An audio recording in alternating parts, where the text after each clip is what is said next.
G K Malayalam എന്ന YouTube ചാനലിലേക്ക് എല്ലാവർക്കും സ്വാഗതം. കഴിഞ്ഞ ആഴ്ചയിലെ പ്രധാന വാർത്തകൾ. നമസ്കാരം. രാജ്യത്ത് ശക്തമായ മഴ മുന്നറിയിപ്പ്. ഇന്ത്യയിലെ പല സംസ്ഥാനങ്ങളും കാലവർഷം ശക്തമായി തുടരുകയാണ്. കേരളം, കർണാടക, മഹാരാഷ്ട്ര, ഡൽഹി, ഉത്തരാഖണ്ഡ്, ഹിമാചൽ പ്രദേശ്, ബീഹാർ എന്നിവിടങ്ങളിൽ ശക്തമായ മഴയ്ക്കും ഇടിമിന്നലിനും ഇന്ത്യ കാലാവസ്ഥാ വകുപ്പ് മുന്നറിയിപ്പ് നൽകി. ചില പ്രദേശങ്ങളിൽ വെള്ളപ്പൊക്ക സാധ്യതയും നിലനിൽക്കുന്നതിനാൽ ജനങ്ങൾ ജാഗ്രത പാലിക്കണമെന്ന് അധികൃതർ അറിയിച്ചു. എസ് ജയശങ്കറിൻ്റെ വിദേശ സന്ദർശനം. ഇന്ത്യയുടെ വിദേശകാര്യമന്ത്രി S Jaishankar Qatar, Bahrain, Kuwait, Oman എന്നീ ഗൾഫ് രാജ്യങ്ങൾ സന്ദർശിച്ചു. ഇന്ത്യയുടെ നയതന്ത്ര സാമ്പത്തിക ബന്ധം കൂടുതൽ ശക്തിപ്പെടുത്തുക എന്ന ലക്ഷ്യത്തോടെയാണ് ഈ സന്ദർശനം നടന്നത്. തുടർന്ന് ഐക്യരാഷ്ട്രസഭയുമായി ബന്ധപ്പെട്ട പരിപാടിയിലും അദ്ദേഹം പങ്കെടുക്കും. ഫിഫ ലോകകപ്പ് ആവേശം. 2026 ഫിഫ ലോകകപ്പിൽ ക്വാർട്ടർ ഫൈനൽ മത്സരങ്ങൾ ഈ ആഴ്ച ലോക ഫുട്ബോൾ ആരാധകരുടെ പ്രധാന ചർച്ചാ വിഷയമായി. സെമിഫൈനലിലേക്ക് ആരൊക്കെ എത്തുമെന്ന ആകാംക്ഷയിലായിരുന്നു ആരാധകർ.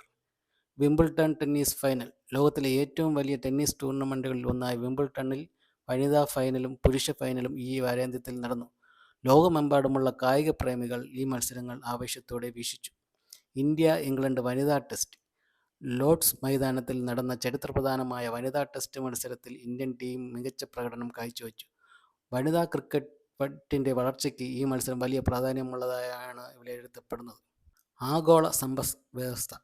അമേരിക്കയിലെ പണപ്പെരുപ്പ കണക്കുകളും ചൈനയുടെ സാമ്പത്തിക വളർച്ചാ റിപ്പോർട്ടുകളും ലോക സാമ്പത്തിക വിപണികളുടെ പ്രധാന ശ്രദ്ധാകേന്ദ്രമായി.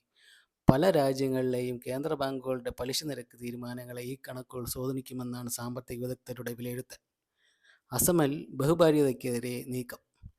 അസമിൽ ബഹുഭാര്യത നിരോധിക്കുന്നതിനുള്ള നിയമ നടപടികൾ സർക്കാർ പരിഗണിക്കുന്നതായി റിപ്പോർട്ടുകൾ പുറത്തുവന്നു.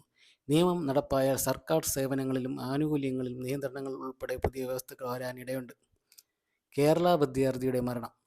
ഉസ്ബെക്കിസ്ഥാനിൽ പഠിച്ചിരുന്ന കേരളത്തിൽ നിന്നുള്ള ഒരു വിദ്യാർത്ഥിയുടെ മരണവാർത്ത ഈ ആഴ്ച ശ്രദ്ധ നേടി.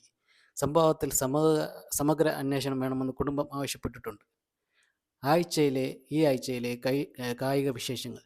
ഫിഫ ലോകകപ്പിനൊപ്പം ടൂർ ഡി ഫ്രാൻസ് സൈക്ലിംഗ് മത്സരവും വിംബിൾട്ടൺ ടെന്നീസും ഇന്ത്യ ഇംഗ്ലണ്ട് വനിതാ ടെസ്റ്റും ലോക കായിക രംഗത്തെ പ്രധാന ആകർഷണങ്ങളായി.